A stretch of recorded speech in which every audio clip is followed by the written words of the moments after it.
Breaking news చూస్తున్నాం. CM Revanth Reddy ఇంటి ముట్టడికి యత్నించిన పీడీఎస్యూ నేతలను అరెస్ట్ చేశారు పోలీసులు. పెండింగ్ లో ఉన్న ఫీజు రియంబర్స్మెంట్, స్కాలర్షిప్లను వెంటనే విడుదల చేయాలని జూబ్లీహిల్స్లోని సీఎం నివాసాన్ని ముట్టడించేందుకు ప్రయత్నం చేశారు పీడీఎస్యూ నేతలు. దీంతో పోలీసులు వారిని అడ్డుకున్నారు. అరెస్ట్ చేసి పోలీస్ స్టేషన్కు తరలించారు. పీడీఎస్యూ ముట్టడి నేపథ్యంలో సీఎం నివాసం వద్ద భారీ బందోబస్తు ఏర్పాటు చేశారు పోలీసులు.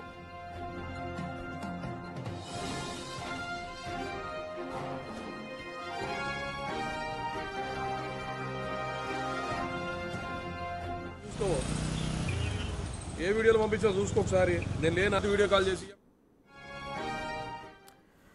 సీఎం రేవంత్ రెడ్డి ఇంటి ముట్టడికి యత్నించారు పీడీఎస్యూ నేతలు. ఆ నేతల్ని అరెస్ట్ చేసి పోలీస్ స్టేషన్కు తరలించారు పోలీసులు. మరింత సమాచారాన్ని మా ప్రతినిధి సాగర్ అందిస్తారు. సాగర్, ఎందుకు వాళ్ళ డిమాండ్స్ ఏంటి? ఏ డిమాండ్స్ తోటి సీఎం ఇంటి ముట్టడికి ప్రయత్నించారు పీడీఎస్యూ నేతల్ని? ప్రస్తుతం వాళ్ళని అరెస్ట్ చేసి ఎక్కడికి తరలించారు?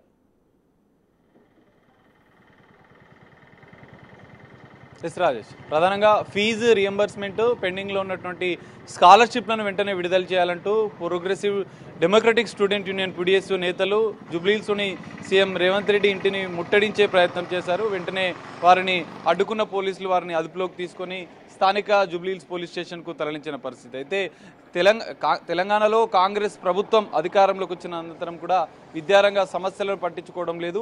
ఫీజు రియంబర్స్మెంట్, స్కాలర్షిప్లు విడుదల చేయకపోవడం వల్ల విద్యార్థులు అనేక ఇబ్బందులు ఎదుర్కొంటున్నారన్న అంశాలపైన కూడా వాళ్ళు డిమాండ్ చేస్తున్న పరిస్థితి కనిపిస్తుంది. స్కాలర్షిప్లను, ఫీజు రియంబర్స్మెంట్ను ప్రభుత్వం వెంటనే విడుదల చేయాలి. దీంతో పాటుగా ఫీజులు నియంత్రణ చట్టం తెలంగాణ ప్రభుత్వం తీసుకురావాలంటూ కూడా వాళ్ళు డిమాండ్ చేస్తున్నారు. మరోవైపు ఇంజనీరింగ్ కళాశాలలో డొనేషన్ల పేరుతో భారీ దోపిడీ జరుగుతుంది. దాన్ని వెంటనే ప్రభుత్వం అరికట్టాలని చెప్పి కూడా వాళ్ళు డిమాండ్ చేస్తున్న పరిస్థితి.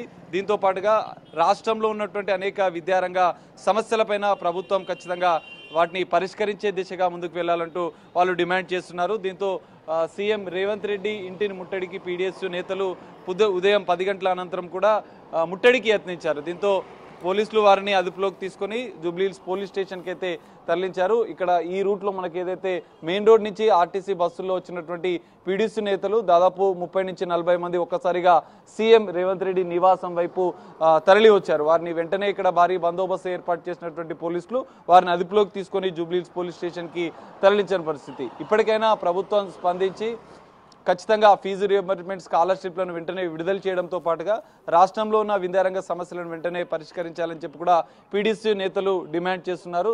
సో ఇప్పటికే ముట్టడికి సంబంధించినటువంటి అంశం నేపథ్యంలో సీఎం రేవంత్ రెడ్డి నివాసం వద్ద కూడా పోలీసులు ప్రత్యేక భద్రతను ఏర్పాటు చేశారు. సీఎం రేవంత్ రెడ్డి నివాస పరిసర ప్రాంతాల్లో కూడా పోలీసు భద్రతను ఏర్పాటు చేశారు. దాదాపు 30 నుంచి 40 మంది పీడీఎస్యూ నేతలను ఇప్పటికే అరెస్ట్ చేశారు. మరోవైపు ఇప్పటికే రాష్ట్రంలో ఉన్నటువంటి అనేక విద్యారంగ సమస్యలను వెంటనే పరిష్కరించి తెలంగాణ, ఎందుకంటే స్కూళ్ళు, కాలేజీలు ఇప్పటికే మొదలవుతున్న నేపథ్యంలో ఫీజు నియంత్రణ చట్టం కూడా తీసుకురావాలని కూడా వాళ్ళు పీడీఎస్యూ నేతలు డిమాండ్ చేస్తున్న పరిస్థితి.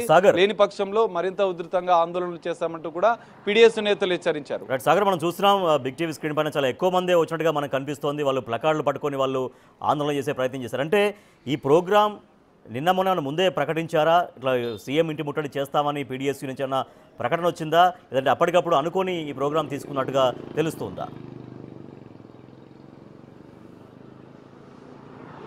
ఎస్ రాజేష్, నిన్ననే పీడీఎస్యూ ప్రకటించింది ఖచ్చితంగా ఫీజు రియంబర్స్మెంట్తో పాటుగా స్కాలర్షిప్లను వెంటనే విడుదల చేయాలి. విడుదల చేయలేని పక్షంలో సీఎం రేవంత్ రెడ్డిని ముట్టడిస్తాం, రాష్ట్ర వ్యాప్తంగా ఆందోళన కూడా ఉధృత చేస్తామని చెప్పి కూడా పీడీఎస్యూ నేతలు హెచ్చరించారు. ఆ నేపథ్యంలోనే మొత్తం అన్ని జిల్లాల కలెక్టరేట్లను ముట్టడిస్తాం, సీఎం రేవంత్ రెడ్డి ఇంటిని కూడా ముట్టడిస్తామని చెప్పి కూడా గతంలో ప్రకటన విడుదల చేసింది పీడీఎస్యూ. ఖచ్చితంగా విద్యారంగ సమస్యలను పరిష్కరించి స్కాలర్షిప్, ఫీజు రియంబర్స్మెంట్ విడుదల చేయాలి. రాష్ట్రంలో దాదాపు లక్షలాది మంది విద్యార్థులు ఫీజు రియంబర్స్మెంట్, స్కాలర్షిప్ విడుదల చేయలేని నేపథ్యంలో వాళ్ళకు సర్టిఫికేట్స్, కాలేజీలు ఇవ్వకపోవడంతో ఉన్నత విద్యకు విద్యార్థులు దూరమయ్యే అవకాశం ఉన్న నేపథ్యంలో ప్రభుత్వం మానవతా దృక్పథంతో ఖచ్చితంగా పెండింగ్ లో ఉన్నటువంటి ఫీజు రియంబర్స్మెంట్, స్కాలర్షిప్లను వెంటనే విడుదల చేయాలని చెప్పి కూడా వాళ్ళు డిమాండ్ చేస్తున్నారు. దాదాపు 40 నుంచి 50 మంది పీడీఎస్యూ నేతలను అరెస్ట్ చేసి జూబ్లీహిల్స్ పోలీస్ స్టేషన్ కు తరలించారు. ఖచ్చితంగా ప్రభుత్వం విడుదల చేయకపోతే మరిన్ని ఆందోళన కార్యక్రమం ఉధృతం చేస్తామని చెప్పి కూడా వాళ్ళు హెచ్చరిస్తున్నారు. Thank you Sagar.